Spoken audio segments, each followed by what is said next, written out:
Genderlens investing is now a big theme. Women-owned businesses around the world currently face a $1.7 trillion shortfall in access to finance globally, according to the World Bank and the International Finance Corporation, which has estimated that between 63 and 69% of women-owned small and medium enterprises in developing economies are either unserved or underserved by financial institutions.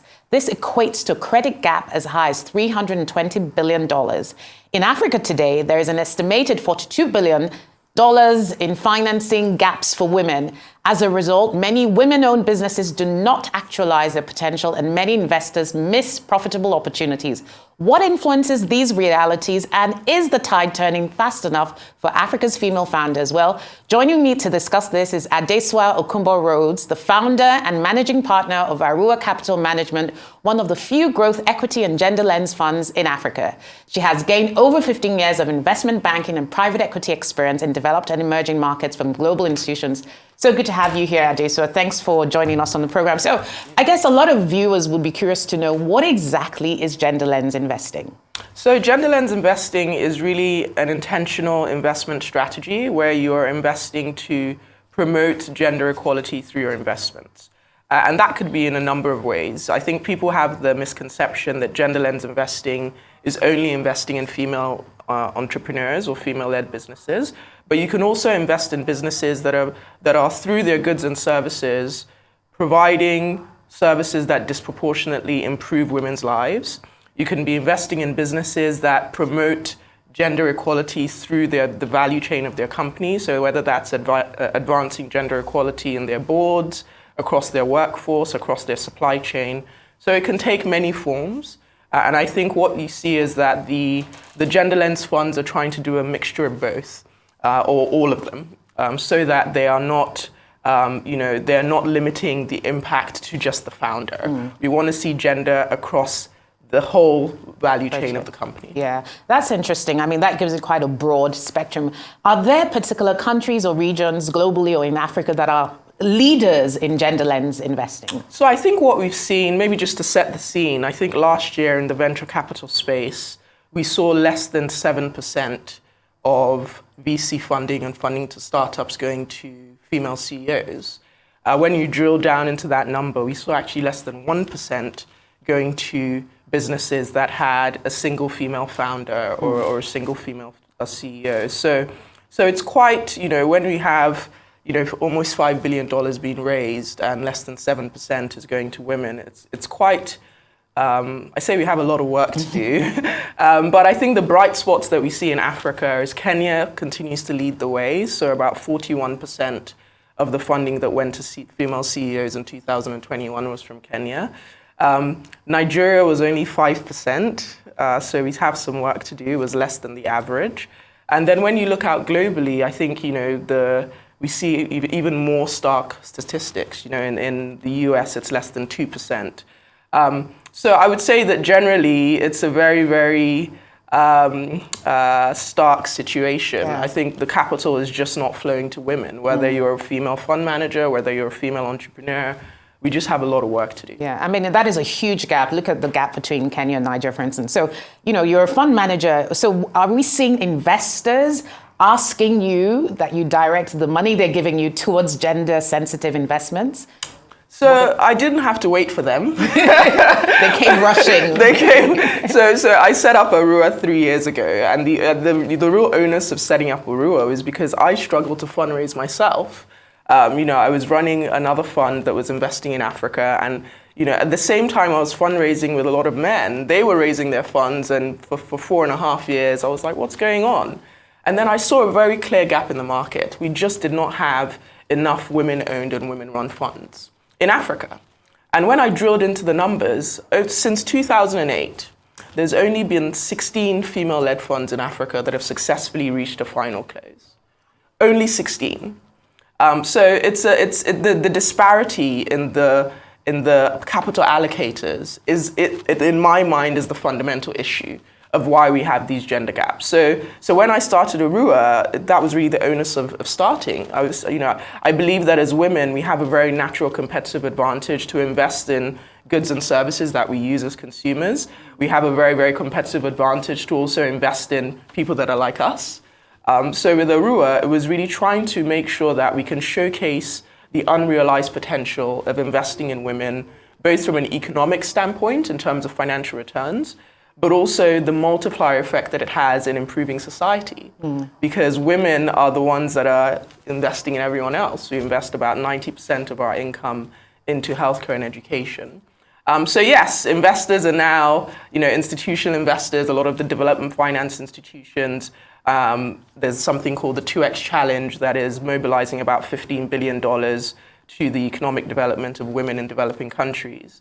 So I think we're now seeing a lot of attention being shifted towards Genderlens investing. But when we were talking about this 3 years ago, people were looking at us like, gender, women, I beg, please. But now, there's a lot of traction. There's the World Economic Forum has told us that it's going to take us 127 years to close the gender gap. So I think the urgency is starting to ripple through society. So we're seeing a lot of international investors now directing their funds that they've invested in previously to take gender very seriously. So there is hope, but there is still a lot of work to be done. So I have to ask you very quickly, what are some of the issues that undermine women's ability to receive this funding? What are some of the detail around actually doing a fundraising as a female entrepreneur? That's a great question. And I think that one of the very subtle underlying issues is unconscious bias. The questions that I get asked as a female entrepreneur and the questions that a male entrepreneur gets asked is very different. So they did a study on this, Harvard Business Review did a study on this. And as a woman, you'll be asked, how do you intend not to lose customers in the next 5 years?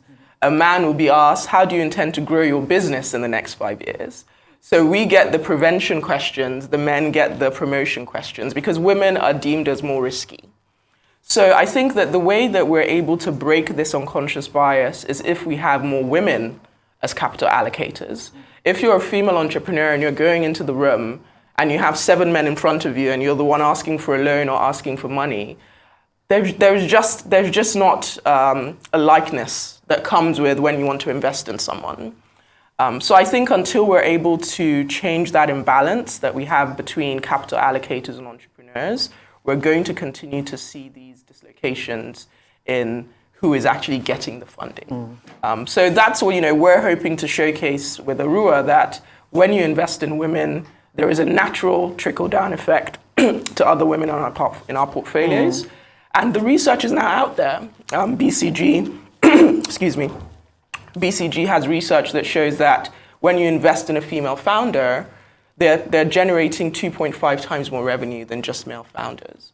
So I think the data is now out there. There's a lot of research that's showing that investing in women, investing in gender diversity brings profitability to companies, reduces risk, informs better decision making.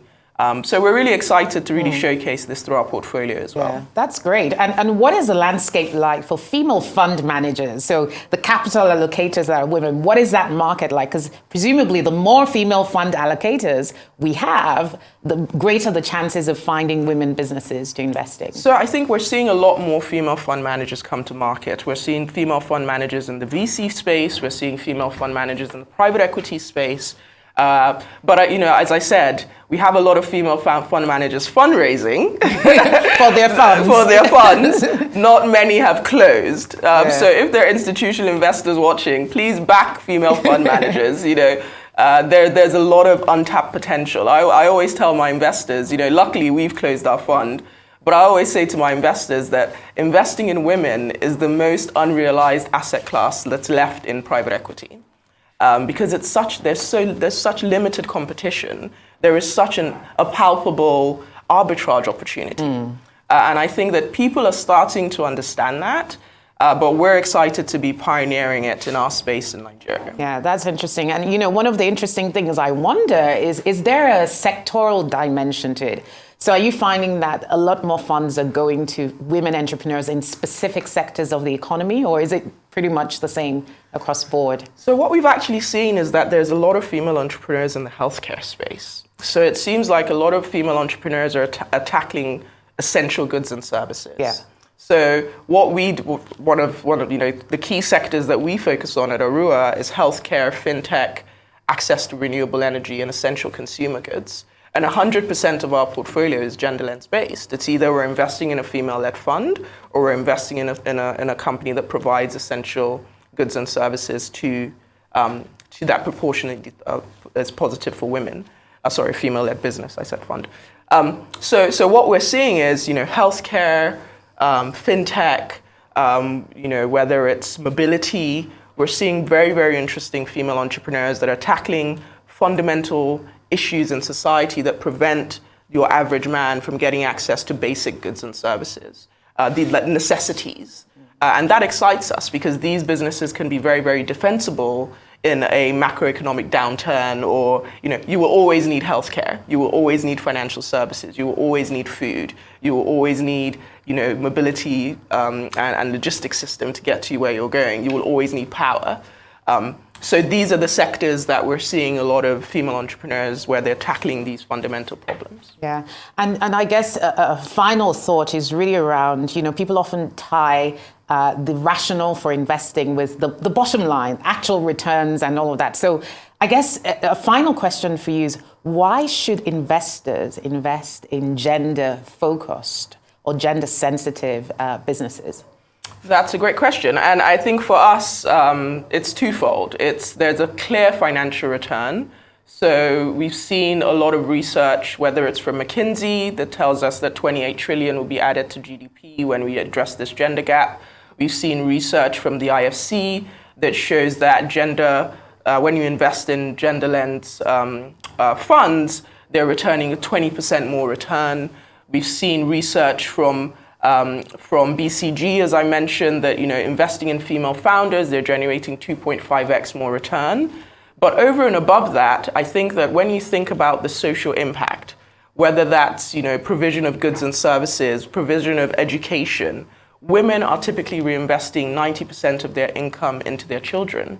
And Africa actually has the highest rate of female entrepreneurship in the world.